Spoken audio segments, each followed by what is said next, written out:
Halo Lur, lagi males ngomong basa-basi ini Lur. Langsung menyapa aja ya. Selamat datang kembali di channel Suka Nonton. Kali ini kita akan membahas alur cerita dari sebuah film yang berjudul The Drug King yang dirilis pada tahun 2018. Film ini menceritakan kisah nyata dari bandar narkoba terbesar di Jepang dan Korea, di mana si bandar dulunya hanyalah seorang kuli dan sukses berkarir menjadi raja bandar narkoba terbesar. Oke, seperti biasa siapkan kopi, roti, nasi, indomie, kari ayam Bali, cemanin, po ati atau apapun itu agar lebih asyik nontonnya. Dan jangan lupa klik subscribe, like, dan bagikan kepada seluruh umat di dunia. Tanpa basa-basi, mari cepat ditonton Lur.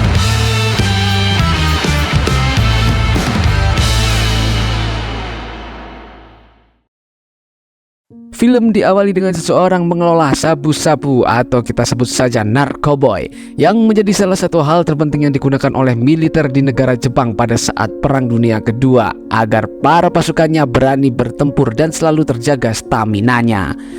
Karena hal ini ternyata para pengguna sebelumnya terus merasa ketagihan dan membuat pemerintah Jepang melarang peredaran narkoboy ini. Tentaranya jadi goblok Lur. Dimulai pada tahun 1972 di kota Busan, negara Korea. Saat itu seorang pria bernama Lee Do-sam masih berprofesi sebagai rekan mafia penafsir keaslian emas ilegal yang diselundupkan dari Jepang.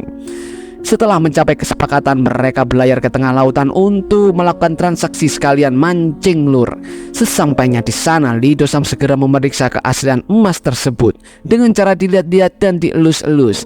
Tak lama kemudian, tiba-tiba polisi datang melakukan penggerebekan dan membuat seisi kapal menjadi panik dan berhamburan keluar, termasuk Lee Do-sam yang kabur setelah membawa semua emas yang diperiksanya tadi.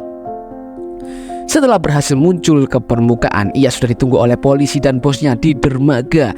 Ternyata mereka semua sudah bekerja sama untuk mengambil barang ilegal tersebut. Rupanya cari gratisan Lur. Akhirnya mereka merayakan hasil bajakan mereka dengan makan bersama nasi bungkus angkringan Lur. Hari-hari mereka melakukan transaksi tersebut tanpa ada kendala. Lee Do-sam yang menikmati pekerjaan tersebut karena bayarannya cukup lumayan besar. Kesehariannya hanyalah menerima barang kiriman dan memastikan emasnya asli atau palsu. Bapak Retro juga sangat senang dengan adanya Lee Do-sam karena bisnisnya semakin berjalan lancar. Kemudian mereka juga ingin memperluas jaringan, di mana Bapak Retro meminta Lee Do-sam untuk menyogok seseorang dari anggota KCIA atau Badan Intelijen Korea, yang mana dengan bekerjasama itu Bapak Retro akan bisa berlayar menggunakan kapal persiar pemerintah dan mereka juga bisa lebih leluasa lagi untuk bertransaksi. Lee Do-sam sendiri juga sudah menikah dan mempunyai beberapa anak. Kehidupan kini semakin membaik dikarenakan pekerjaannya tersebut saking baiknya sampai joget-joget. Istri juga sempat khawatir karena istrinya tidak ingin Lee Do-sam ditangkap oleh pekerjaannya. Namun karena uangnya oke, akhirnya istrinya diam saja. Hingga Lee Do-sam tiba-tiba mendapatkan kabar bahwa saudaranya ditangkap oleh DJ pinjol karena hutang. Ia pun bergegas untuk menolongnya. Namun sayangnya kedatangan Lee Do-sam tidak membawakan hasil, yang mana pada akhirnya mereka berdualah yang menjadi tawanan DC sekaligus preman tersebut. Bahkan bos preman itu juga memotong telinga dari saudaranya Lee Do-sam dan tidak ada pilihan lain untuk menyelamatkan saudaranya tersebut. Lee Do-sam pun akhirnya bersedia meminum bir campur air kencing dari bos preman. Segernya pasti. Esok harinya Lee Do-sam dan sepupunya itu pergi ke rumah sakit untuk berobat karena eksiden bir dan air kencing tersebut kolesterolnya jadi kambuh. Dan tanpa sengaja Lee Do-sam bertemu dengan Tuan Kang yang dulunya mengenalkannya kepada bos ilegal emas sebelumnya. Selagi bertemu, Kang pun meminta bantuan agar Do-sam menyelundupkan narkoboy ke Jepang. Karena orang yang biasanya mengirimkan barang sedang masuk rumah sakit, yakni si Hideki. Lee Do-sam pun menemui Hideki dan bermaksud untuk bertanya mengenai pekerjaan yang akan ia lakukan. Karena Hideki rupanya adalah seorang anggota Yakuza Lur. Lee Do-sam pun sempat menolak karena takut, tetapi ketika ia dijanjikan akan dibayar dengan harga mahal, tiba-tiba takutnya hilang Lur. Hebat emang duit ini, dan ia pun setuju. Setelah melakukan persiapan, mereka berdua pun pergi ke Jepang untuk mengantarkan narkoboy yang telah dimasukkan ke dalam perut ikan lele. Dan tentu saja mereka melakukan hal ini tanpa diketahui oleh bos mereka. Sesampainya di sana, mereka sempat disambut oleh Yakuza dan merasa ketakutan. Namun ketakutan itu sirna setelah mereka mengetahui bahwa ternyata pimpinan mereka bernama Kim Sun ternyata adalah orang Korea asli, lur. Lee Do-sam pun memulai aksi marketingnya dan membuat mereka semakin menjadi akrab. Setelah banyak bicara, Lee Do-sam pun akhirnya mulai bertanya mengenai perjalanan bisnis narkoboy di Jepang. Sun pun lalu menjelaskan banyak pengedar dari Jepang mengimpor barang haram ini dari luar karena perintah larangan dari negara mereka sendiri. Dan juga narkoboy dari Busan mempunyai kualitas yang terbaik dari seluruh pemasok. Oleh karena itu para pengedar banyak yang mengambil narkoboy dari Korea. Setelah mendengarnya, Lee Do-sam pun akhirnya mengutarakan idenya untuk membuat pabrik narkoboy di Busan. Canggih Lee Do-sam. Saat itu Kim Sun setuju dan bersedia menjadi investor, namun dengan syarat kalau yang meracik narkoboy adalah Profesor Baik. Singkat cerita, rencana mereka harus terhambat karena Bapak Retro, bos dari Do-sam, digerebek oleh Binnya Korea atau Badan Intelijen Korea yang menangani kasus narkoboy. Tak mau ditangkap, ia pun menjadikan Do-sam sebagai kambing hitam dan membuatnya di penjara selama beberapa waktu. Lee Do-sam pun disiksa di dalam penjara. Benar saja, ia disiksa seperti kambing hitam kurban. Di dalam penjara, Do-sam pun mendengar kalau ada seseorang yang bernama Jin Pil yang juga seorang kurir penyelundupan ke Jepang yang sedang dipenjara karena melakukan pelecehan. Do-sam yang mempunyai otak bisnis berniat untuk mengajaknya bekerja sama. Singkat cerita, ia meminta tolong kepada istrinya untuk menyogok polisi kenalan Lee Do-sam saat di pelabuhan kemarin. Seminggu kemudian Do-sam akhirnya dipanggil dan diberitahu kalau dirinya akan dibebaskan dengan alasan mengidap penyakit COVID-19 sekaligus flu monyet yang mengharuskan ia menjalani tahanan di rumah saja. Singkat cerita, Lee Do-sam pun bebas. Lee Do-sam ternyata tidak pulang ke rumah. Ia langsung pergi bersama dengan Dokan. Lee Do-sam berjanji kepada istrinya bahwa ia akan mencari pekerjaan yang baik demi bisa menghidupi keluarganya. Lee Do-sam juga mempunyai rencana untuk membuat sebuah bisnis. Ia pun pergi menemui Jin Pil yang ternyata sudah bebas juga, lur. Lee Do-sam ingin mengajaknya untuk mendirikan sebuah bisnis bersamanya, yaitu bisnis pembuatan dan pengedar narkoboy. Tujuan Lee Do-sam mengajak Jin Pil karena Jin Pil adalah teman Jin dan Jun sekaligus dekat dengan seorang kepala pengontrol narkoboy. Oleh karena itu, Lee Do-sam akan memanfaatkannya sebagai backingannya. Dengan iming-iming uang yang banyak, Jin Pil pun menerima tawaran tersebut.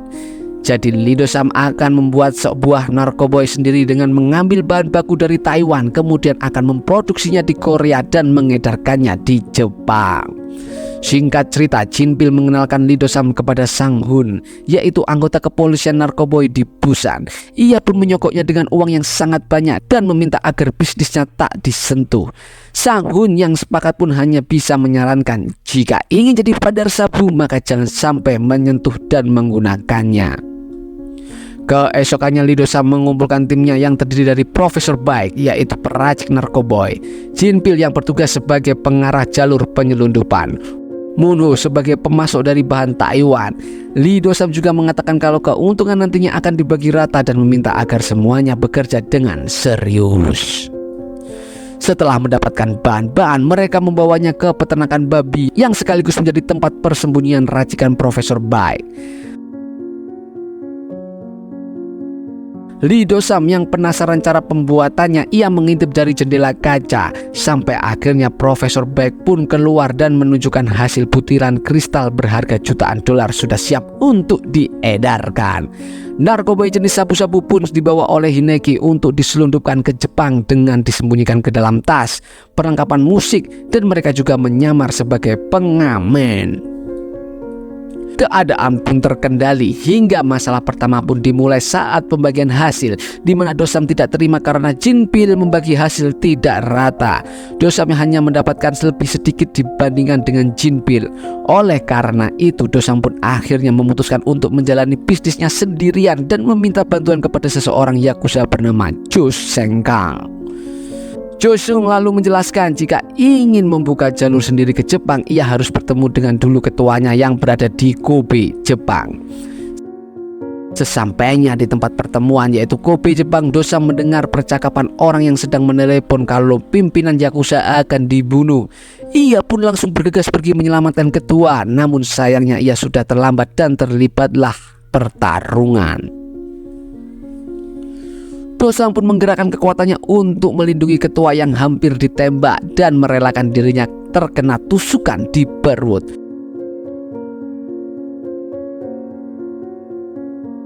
Melihat Dosam ikut membantu, akhirnya pimpinan Yakuza mengundangnya untuk minum bersama di sebuah bar dan mereka pun akhirnya setuju untuk bekerja sama. 2 tahun kemudian di tahun 1974 bisnis Dosam berjalan lancar dan ekonominya pun semakin membaik. Ia mendadak jadi orang kaya baru dan mengatakan kepada orang-orang tentang bisnis palsunya. Sementara di tempat lain, satuan khusus Narkoboy kedatangan seorang jaksa baru bernama Kim Min-go. Jaksa Kim terkenal dengan jaksa yang gigih dan jujur pun kini menargetkan bandar Narkoboy di sana. Sang Hun pun merasa gugup dan takut bisnisnya Dosam akan terciduk. Kinerja Kim sangat cepat dan ia berhasil menangkap seseorang pengedar narkoba. Setelah diinterogasi, jaksa Kim mendapatkan informasi jika sumber pengedar narkoba adalah Dosam. Kim pun segera memerintahkan anak buahnya untuk menangkap komplotan dari Dosam. Sang Hun pun menyarankan agar menangkap bandar kecil saja karena Jong Sang-kang adalah yakuza terbesar di sana dan punya wilayah kekuasaan sendiri. Namun Kim tetap menolak dan meminta agar semua orang di sana mulai untuk melacak keberadaan mereka, yaitu Dosam. Selanjutnya Dosam pun dan Jinbil bertemu untuk sekian lamanya. Jinbil pun memperingatkan agar Dosam tidak bekerja sama dengan yakuza karena akan berbahaya nantinya. Akan tetapi Dosam yang sudah menikmati hasilnya tentu tidak mau dan mereka terlibat perkelahian kecil. Dan karena hal ini Jinbil pun memutuskan untuk keluar dari tim sekaligus memberitahukan bahwa Dosam telah diincar oleh Kim. Mendengar berita tersebut, Dosam segera menyelamatkan diri dari Busan dan menemui seseorang kenalan, Jeng Song-kang, yaitu Direktur Go, pemilik perusahaan informasi di Seoul. Sesampainya di sana, bisnis Dosam semakin melejit karena narkoboynya Dosam memiliki kualitas yang bagus. Dan untuk kali ini Dosam sendiri yang akan meracik narkoboynya dan belajar langsung dari seorang Profesor Baik. Sebagai imbalan, Profesor Baik pun diberikan uang yang banyak dan hubungan kerjasama mereka juga akhirnya berakhir. Kemudian Direktur Go mengajak Dosam ke pesta orang-orang penting. Saat semua berpesta narkoboy, Dosam pun hanya melihat mereka saja karena ia tak berani sedikit pun memakai barang buatannya. Selagi menunggu mereka berpesta, ia tertarik dengan seseorang wanita di sana yang bernama Jeng Ah. Direktur Go pun menjelaskan bahwa wanita itu merupakan anak angkat dari pimpinan Jin, yaitu pimpinan yakuza tertinggi di Tokyo, dan ia juga memiliki kenalan berpangkat tinggi di sana. Dosam pun berpikir kalau ini adalah kesempatan besar sekaligus mendapatkan keamanan untuk bisnisnya. Dosam pun langsung memikat Jeng Ah. Setelah perkenalan dan hubungan mereka semakin dekat, Jeng Ah kini mengetahui Dosam adalah bandar narkoba terbesar di sana. Kerjasama mereka pun berjalan dengan mulus dan bisa menarik perhatian pimpinan Jin yang membutuhkan dana kampanye.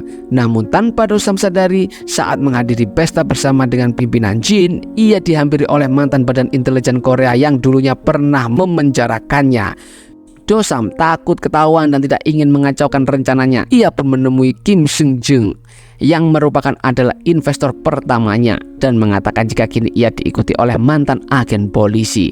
Dan benar saja orang itu datang dan Kim Seung langsung saja menarik dasinya untuk menghabisinya langsung.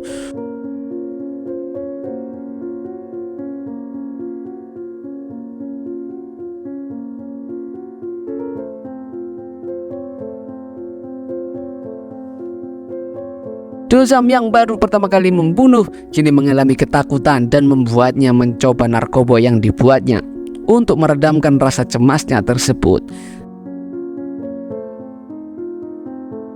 Setahun kemudian, kesuksesan Dosam semakin melejit berkat kerjasamanya dengan Direktur Jin. Ia pun semakin terkenal di kalangan dunia narkoboy sebagai peracik sabu terbaik. Kini ia meracik di ruangan bawah tanah sebagai rumahnya sendiri, dan kemudian ia jual dengan diselundupkan melalui kontainer dengan label merek TV. Agar tak dicurigai banyak orang, ia pun mencuci sebagian uangnya dengan rutin menjadi donatur di berbagai negara dan rutin menyuap para petinggi di sana. Hingga suatu hari Dosam mendapatkan kabar kalau sepupunya Doan di Busan melakukan pembunuhan. Doan kini menjadi pecandu narkoba yang menyedihkan. Jo Jung Kang menjelaskan ia sudah membantunya agar Doan masuk ke panti rehab. Namun ia juga kecewa dengan Dosam karena kini Dosam sudah tak mengingatnya lagi karena sudah menjadi sukses dan mengancam akan membunuhnya. Selagi di Busan, Dosam juga menyempatkan untuk menemui istrinya. So Kim yang mengetahui kalau selama ini suaminya berselingkuh, kini memarahi Dosam dan berkata kalau suaminya sudah lupa diri karena kesuksesannya. Biasa, harta tatah dan wanita lur. Ia juga mengatakan kalau uang dan keserakahannya hanya akan pelan-pelan membuat Dosam hancur. Beberapa hari kemudian, Doan yang saat ini rehab ternyata kabur dan ditemukan oleh anak buah Kim. Hal ini dimanfaatkan oleh Kim untuk memancing Dosam keluar dari persembunyiannya. Karena Doan bekerja sama dengan Kim, maka dengan mudahnya Dosam ditangkap lalu dibawa ke kantor polisi untuk diinterogasi. Mereka pun akhirnya bertemu untuk pertama kalinya. Jaksa Kim kagum dengan banyaknya kartu nama para petinggi di dompetnya Dosam dan mengancamnya akan membuat Dosam dipenjara. Dosam mengira Jaksa Kim bisa disogok pun berusaha untuk merayunya. Namun seperti yang kita tahu bahwa Jaksa Kim adalah aparat yang jujur dan ia pun menolak dengan tegas sogokan tersebut. Tak lama kemudian anak buah Jaksa Kim datang untuk mengabarkan kalau jaksa wilayah yang ternyata sudah disogok oleh Jung Ah menyuruhnya agar Dosam bisa dibebaskan. Merasa kini sudah banyak yang mengincarnya, Dosam kemudian menemui salah satu kaki tangan dari Jo yaitu Yun dan kemudian mengiming-imingnya sebuah bisnis di Busan. Tanpa menunggu lama, Yun pun segera untuk melancarkan aksinya untuk membunuh pimpinannya di sebuah pemandian air panas. Sementara itu saat ini Korea sedang mengalami masalah krisis di pemerintahan karena banyak warga yang berdemo ingin menurunkan Jin, yaitu presiden yang baru. Keadaan pun semakin tak terkendali ketika Jin tewas ditembak oleh seorang KCIA yaitu Badan Intelijen Korea dan membuat Dosam juga terjebak di Busan. Karena kini ia tak punya akses ke pemerintahan lagi, Dosam pun juga semakin panik dan menghubungi Direktur Go yang hanya menyarankan agar Dosam tetap berada di rumahnya. Karena sudah menjadi pecandu dan ditambah masalah yang ia hadapi, Dosam menjadi sangat waspada dan sangat pemarah. Hingga saat waktu ia mendapatkan telepon dari istrinya yang tengah bekerja sama dengan Jaksa Kim untuk menangkapnya. Di saat itulah Dosam menyadari telah menyia-nyiakan keluarganya dengan keserakahannya. Jaksa Kim dan timnya segera menggebrak Dosam di rumahnya. Dosam yang melakukan perlawanan kecil dengan menembakinya di dalam rumah, namun Jaksa Kim yang sudah tersiaga dengan bala bantuannya akhirnya berhasil masuk ke dalam rumah. Jaksa Kim juga berhasil menghentikan Dosam yang hampir saja mengakhiri hidupnya sendiri. Dosam pun dibawa ke rumah sakit dan diawasi oleh Jaksa Kim sendiri. Ketika sadar, Jaksa Kim juga sudah memberitahu bahwa Jung kini juga telah ditangkap dan memaksa Dosam untuk memberitahu orang-orang pemerintahan yang bekerja sama dengannya. Dengan imbalan hukuman Dosam tidak akan menjadi penjara seumur hidup. Karena sudah tidak ada harapan, Dosam pun akhirnya memberitahu buku berisi daftar nama orang-orang yang pernah bekerja sama dengannya. Dan dari situlah semua orang-orang pemerintahan yang bekerja sama dengan Dosam pun juga ditangkap. Kemudian film pun tamat. Terima kasih sudah menonton sampai habis. Jangan lupa klik subscribe, like, dan bagikan kepada seluruh umat di bumi Asia. Sampai jumpa di film-film berikutnya. Suka nonton, suka banget lur.